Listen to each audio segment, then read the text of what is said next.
Kiai Haji Ahmad Bahaudin Nur Salim atau yang lebih familiar dengan sapaan Gus Baha merupakan salah satu ulama ahli Al-Quran yang dimiliki bangsa Indonesia. Gus Baha dikenal sebagai sosok ulama yang sederhana, santun, dan karismatik. Tidak hanya itu, Gus Baha juga diyakini memiliki keramat layaknya para wali Allah. Gus Baha diyakini memiliki keramat mata batinnya. Salah satu keramat Gus Baha yang terkenal yakni saat ia berkunjung ke makam Mbah Kholil Bangkalan.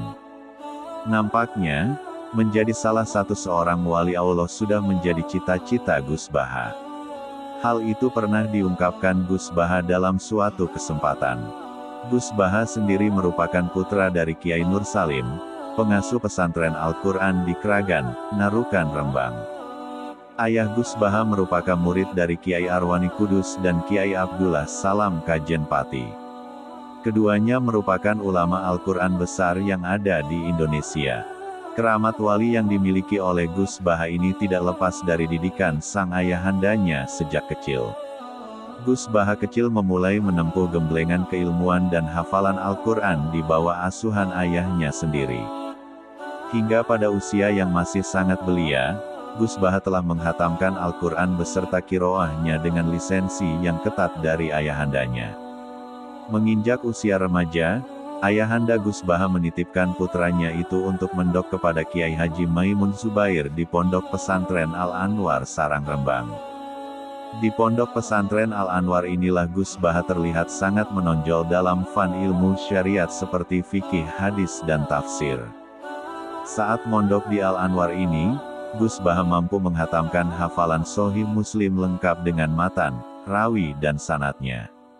Selain Sahih Muslim, Gus Baha juga menghatamkan hafalan kitab Fathul Muin dan kitab-kitab gramatika Arab seperti Imriti dan Alfiyah Ibnu Malik. Banyaknya hafalan yang dimiliki Gus Baha tersebut menjadikannya sebagai santri pertama Al-Anwar yang memegang rekor hafalan terbanyak di eranya. Bahkan tiap-tiap musyawarah yang akan Gus Baha ikuti, serta-merta ditolak oleh kawan-kawan. Sebab Gus Baha dianggap tidak berada pada level santri pada umumnya karena kedalaman ilmu, keluasan wawasan, dan banyaknya hafalannya. Selain menonjol dengan keilmuannya, Gus Baha juga sosok santri yang dekat dengan kiainya. Dalam berbagai kesempatan, Gus Baha sering mendampingi gurunya, yakni Kiai Haji Maimun Zubair untuk berbagai keperluan, mulai dari sekadar berbincang santai, hingga urusan mencari tabir, dan menerima tamu-tamu ulama besar yang berkunjung ke Al-Anwar. Karena kedekatannya dengan Kiai Haji Maimun Zubair itu, Gus Baha dijuluki sebagai santri kesayangannya.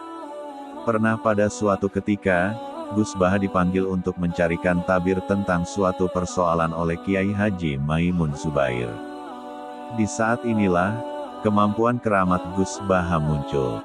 Karena saking cepatnya, tabir itu ditemukan tanpa membuka dahulu referensi kitab yang dimaksud. Hingga Kiai Haji Maimun Zubair pun terharu dan mengatakan, "Ha, kamu memang benar-benar cerdas." Selain itu, Gus Baha juga kerap dijadikan contoh teladan oleh Kiai Haji Maimun Zubair. Dalam beberapa kesempatan, Kiai Haji Maimun Zubair bercerita tentang profil santri ideal, santri yang sebenarnya itu seperti Gus Baha. Terkait pendidikan Gus Baha, semenjak kecil hingga Gus Baha mengasuh pesantren warisan ayahnya sekarang, Gus Baha hanya mengenyam pendidikan dari dua pesantren, yakni pesantren ayahnya sendiri, dan pesantren Al-Anwar Rembang.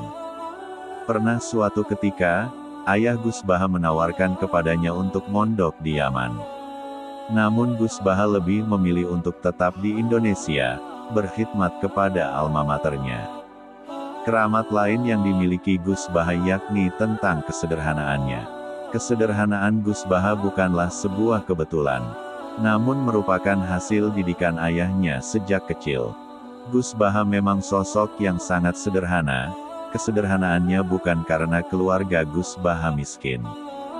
Dari silsilah keluarga Gus Baha dari pihak ibu atau lebih tepatnya lingkungan keluarga di mana Gus Baha diasuh semenjak kecil, tiada satu keluarga pun yang miskin. Bahkan kakek Gus Baha dari jalur ibu merupakan juragan tanah di desanya. Keramat kesederhanaan Gus Baha sendiri konon merupakan karakter keluarga Al-Quran yang dipegang erat sejak zaman leluhurnya. Bahkan salah satu wasiat dari ayahnya adalah agar Gus Baha menghindari keinginan untuk menjadi manusia mulia dari pandangan keumuman makhluk atau lingkungannya. Hal itulah yang hingga kini mewarnai kepribadian dan kehidupan Gus Baha sehari-hari.